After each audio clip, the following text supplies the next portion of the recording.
Welcome to the Miniatures Paintbrush. Today we're going to paint up the infantry to my Flesh Eater Courts army, Crypt Ghouls.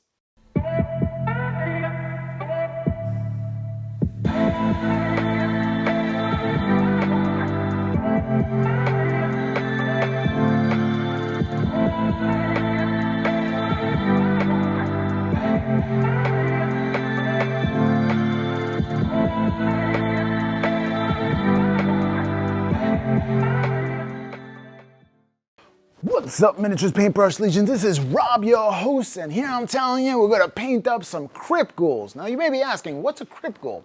Well, here on the Start Collecting box for the Flesh Eater Courts, you see the little guys right there. They're the Crypt Ghouls. They're the infantry to the army, usually a massive squad of them. They come in a sprue of 10, right? So the rule for these Crypt Ghouls, the little guys right here, is that, if you get more than 20 of them, they have a special ability. I think it's +1 to attack or something.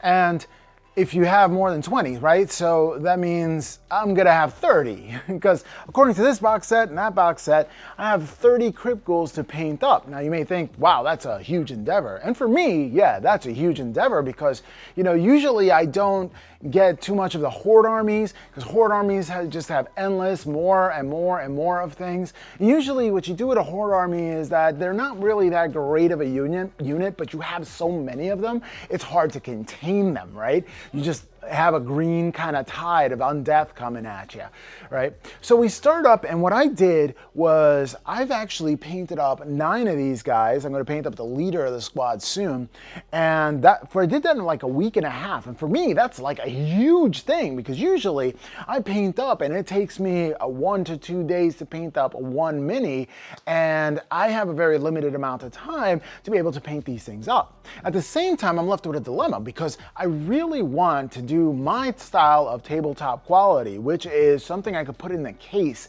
and really be proud of and show off to other people, and people who don't even know about miniatures and paintbrushing and stuff like that would look at it and say, wow, this is a piece of art. Then that's my tabletop standard.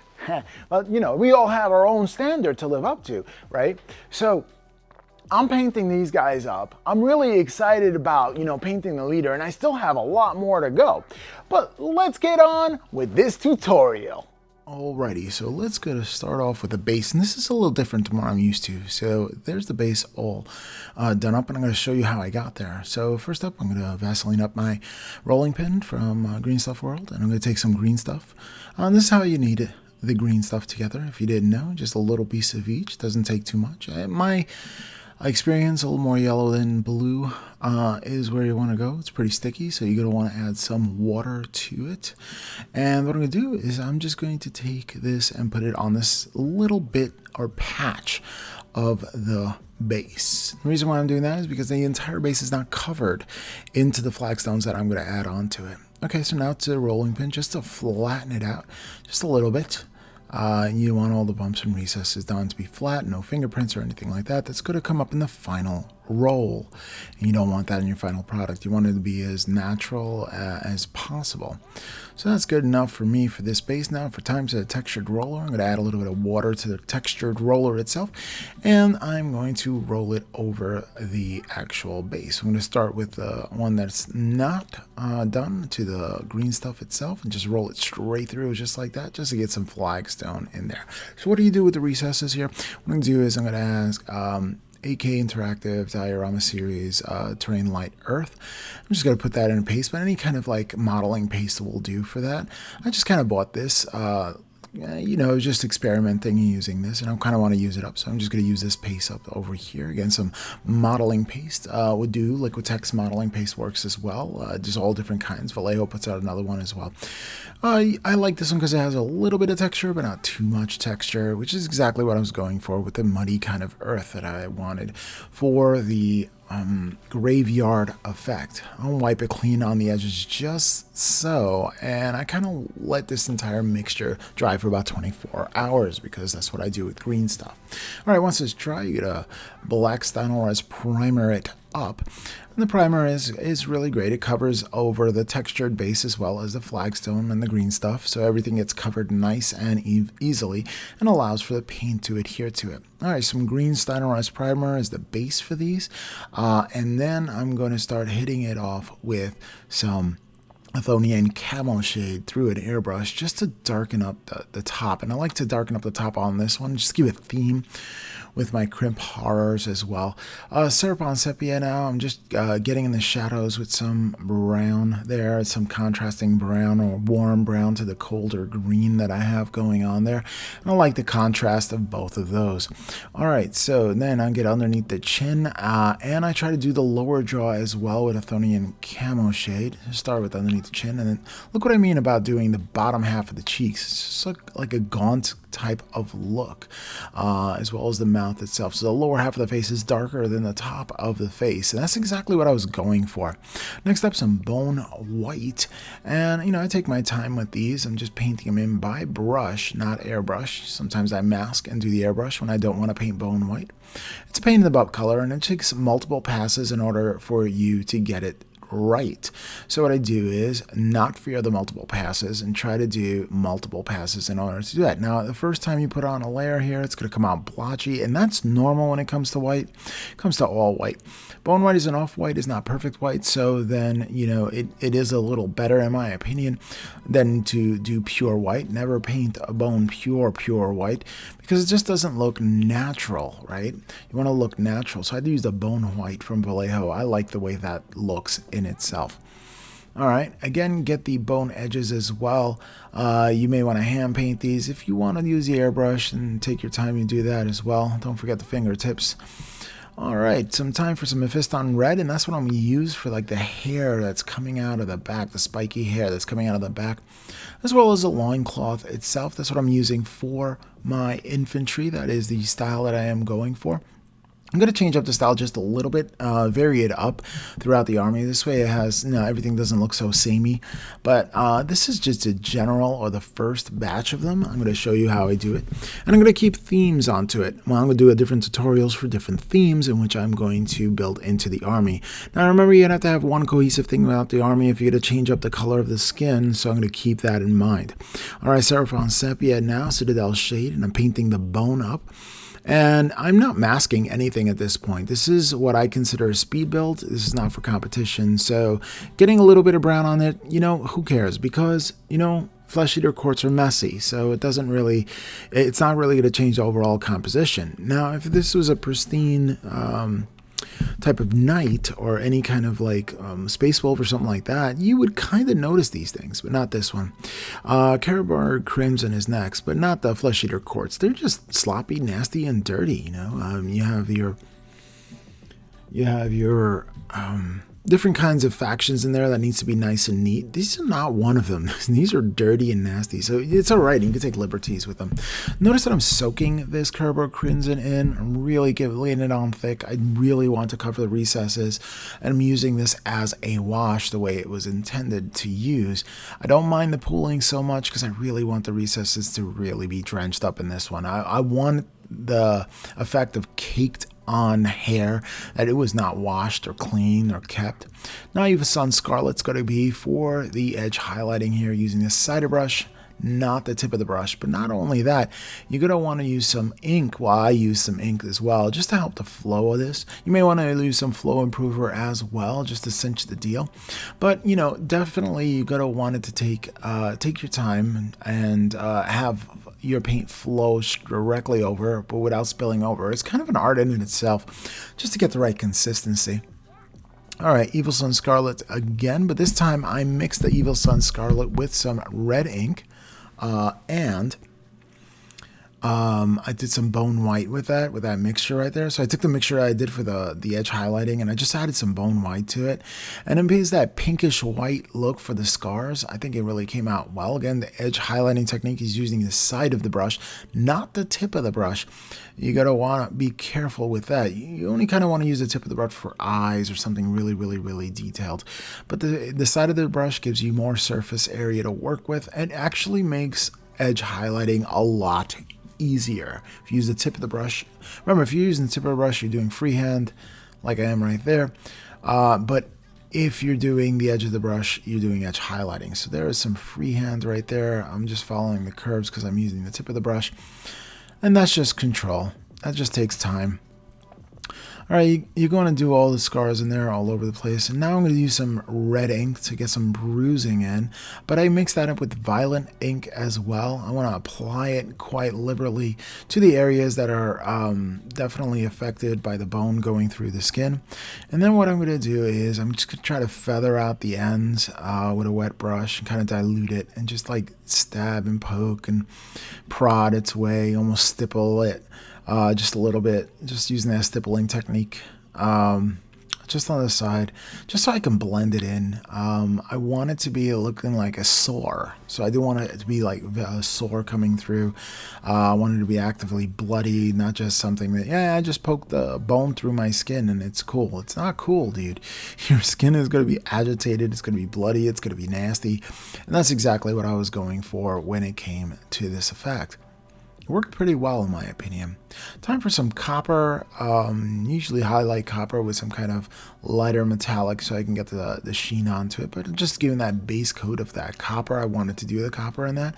And of course I'm using VALLEJO metal color. Okay, so pale burnt metal. This is going to be the highlight for the copper. I'm just catching where the sunlight might hit it. There, the side of the ring on the bottom here, and just tipping it so this way I know exactly where the light's coming through, just to give it that effect. Notice I have my wet palette out, but I never use the wet palette for metallic paints. It's just out in the background because I was too lazy to put it away. All right, so I'm just blending that in right there with just a little wet brush there, wetting it up and just like blending the edges, just like you would normally blend the edge of anything. Okay, Bile from Minotaur is what I'm using for the highlight color. Now this one I didn't use for my Crypt haunters or Crypt ghouls. Simply because, you know, I mixed it with a little bit of white and had a different effect. And I just wanted to have a different effect for these guys in itself.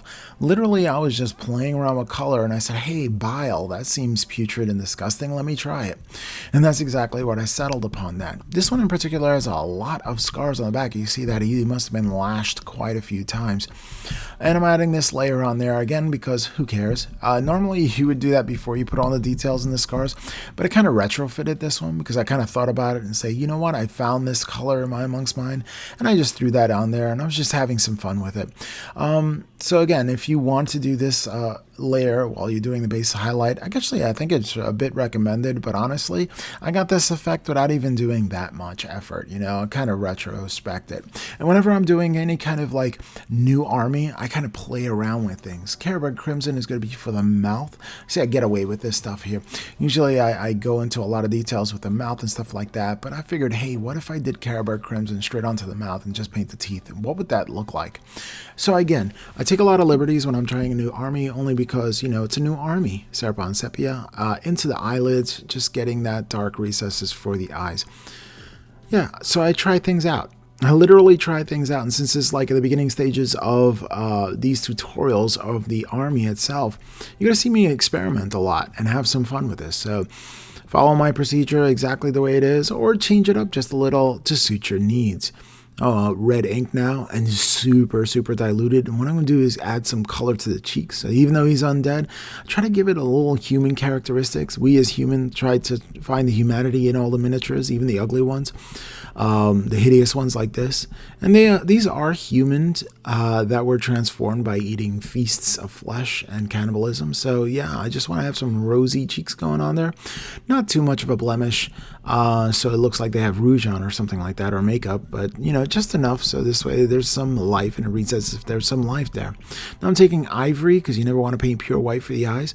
Taking ivory color, I'm just putting the dot into the eyes itself, trying to get the white of the eyes.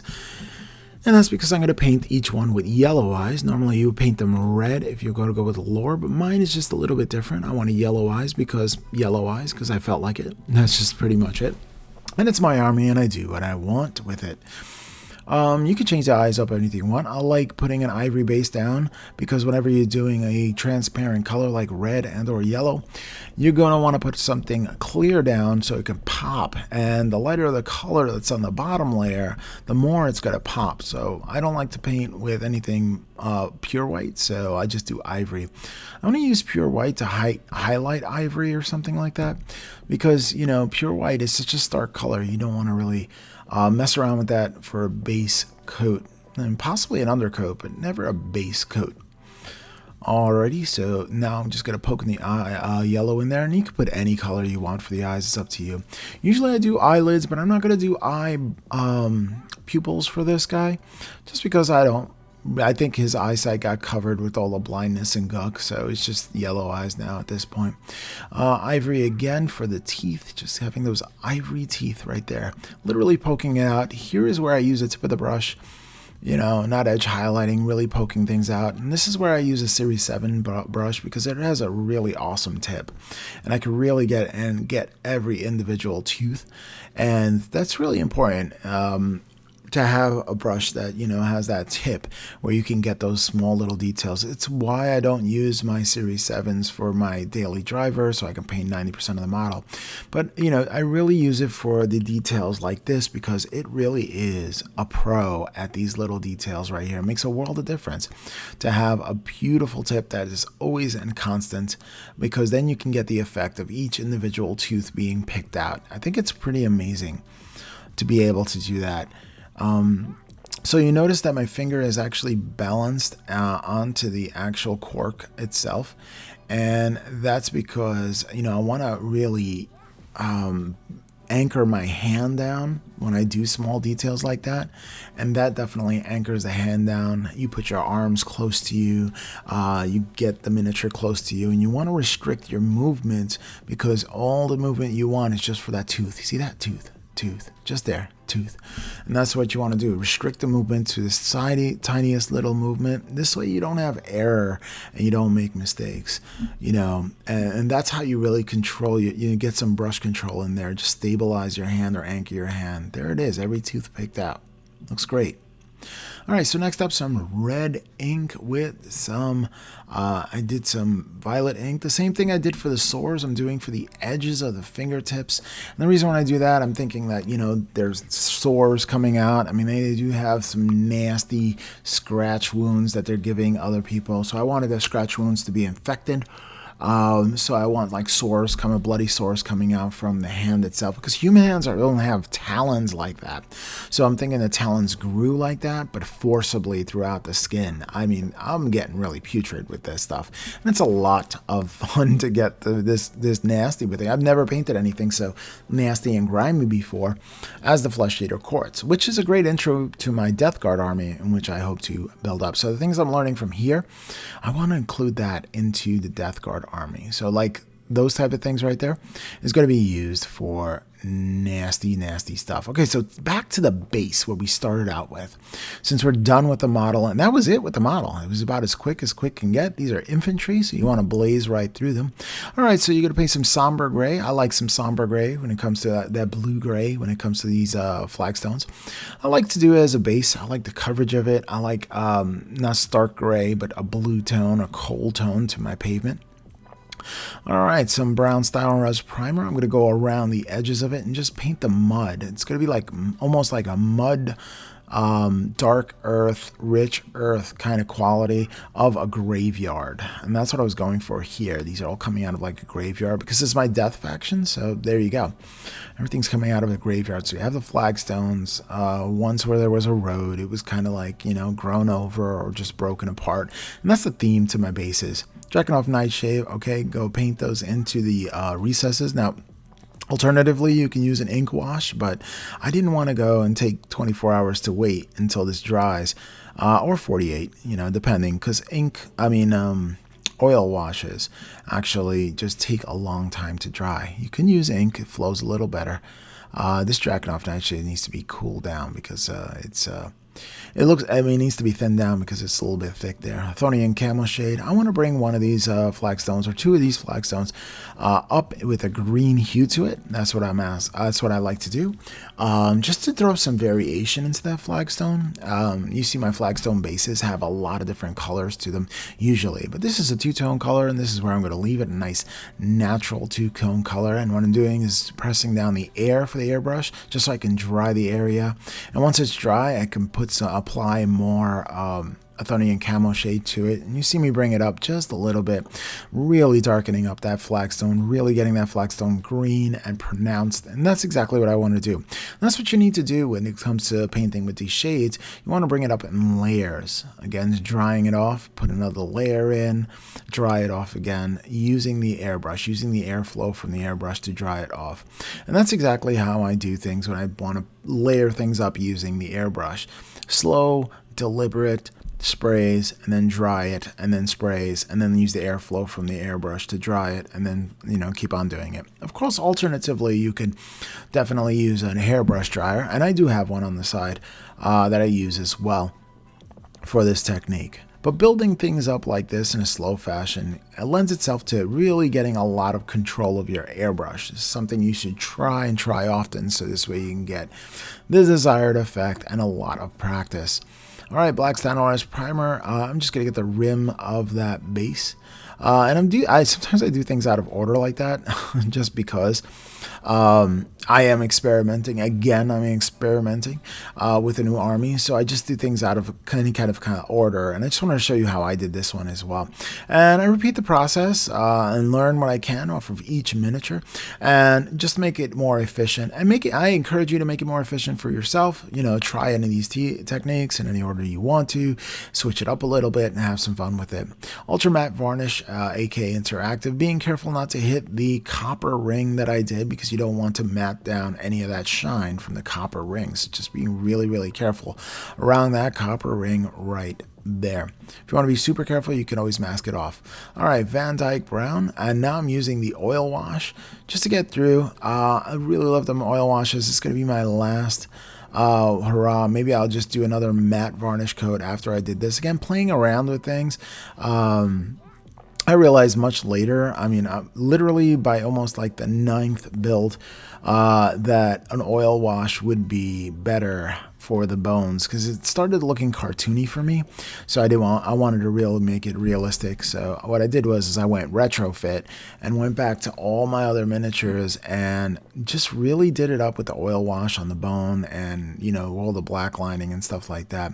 I even did oil washes for the bottom chest as well, because he had a lot of recesses and ridges that I wanted to get to. Again, it's VANDYKE brown. I'm using brown in there, but it's a nice little contrast color, dark but dirty.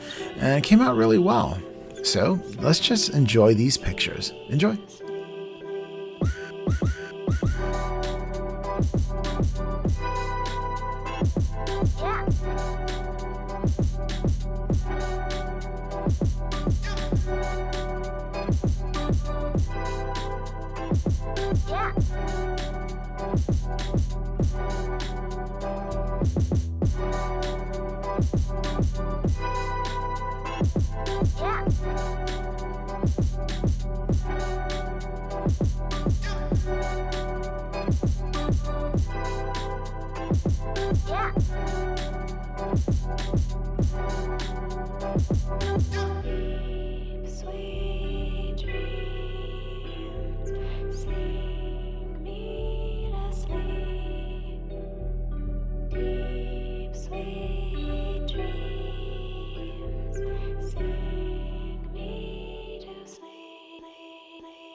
Well, there you have it.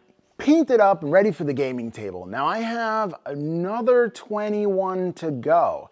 Now I wasn't unclear on how I should approach these, and what do you think? Please leave a comment down in the comment section below.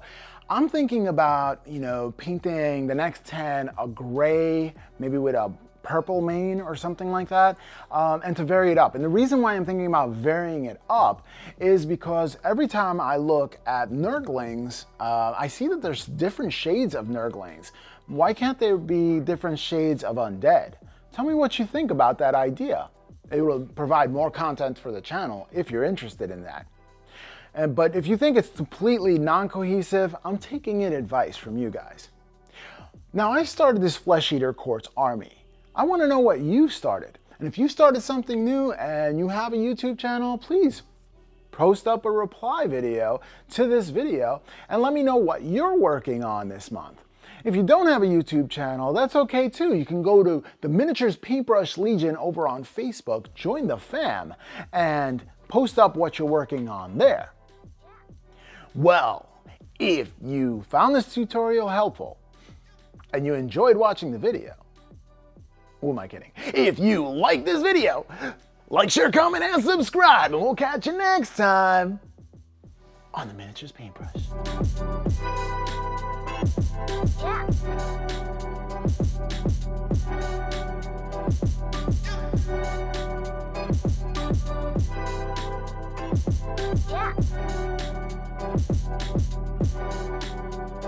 Yeah.